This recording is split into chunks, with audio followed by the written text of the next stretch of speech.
জাতীয় স্থায়ী কমিটি ইতিমধ্যেই আমাদের দলের গঠনতন্ত্র অনুযায়ী দলের ভারপ্রাপ্ত চেয়ারম্যান জনাব তারেক রহমান চেয়ারম্যানের দায়িত্ব গ্রহণ করায় সন্তোষ প্রকাশ করেছে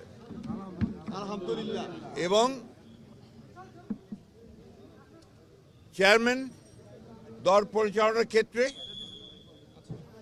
যেন সফল হতে পারেন সেই জন্য সবাই দোয়া করেছে।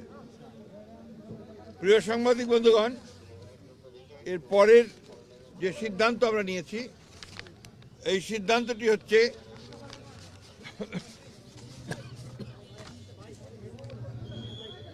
নির্বাচন কমিশনের অনুরোধে বাংলাদেশ জাতীয়তাবাদী দলের চেয়ারম্যান জনাব তারেক রহমান আগামী 11 জানুয়ারি 2026 থেকে জাতীয় নেতা মৌলানা আব্দুল হামিদ খান ভাসানী ও 2024 ছাত্রগণ অভ্যুত্থানে শহীদ আবু সাইদ সহ অন্যান্য শহীদদের প্রতি শ্রদ্ধা জানানোর জন্য তাদের কবর জিয়ারত এবং কিছু পারিবারিক দায়িত্ব পালনের জন্য দেশের উত্তরাঞ্চলের কয়েকটি জেলা সফর করবেন বলে সিদ্ধান্ত নেওয়া হয়েছিল। এ ব্যাপারে নির্বাচন কমিশনের অনুরোধে বাংলাদেশ জাতীয় দলের চেয়ারম্যানের এই সফর স্থগিত ঘোষণা করা হয়েছে। আমরা যে স্বেচ্ছাসেবক দলের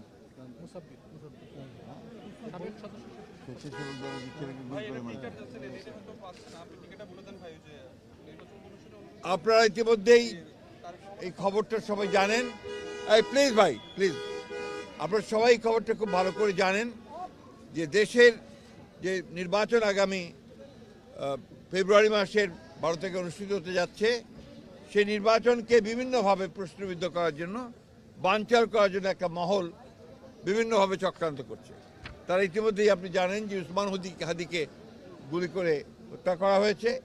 একইভাবে বিভিন্ন জায়গায় রাজনৈতিক দলের নেতৃবৃন্দকে, বিশেষ করে বিএনপির অনেক কয়েকজন নেতৃবৃন্দকে গুলি করা হয়েছে এবং তারা শহীদ হয়েছেন। এবং গত কয়েকদিন আগে স্বেচ্ছাসেবক দলের সাবেক সদস্য সচিব দক্ষিণে না উত্তরের সদস্য সচিব, সাবেক সদস্য সচিব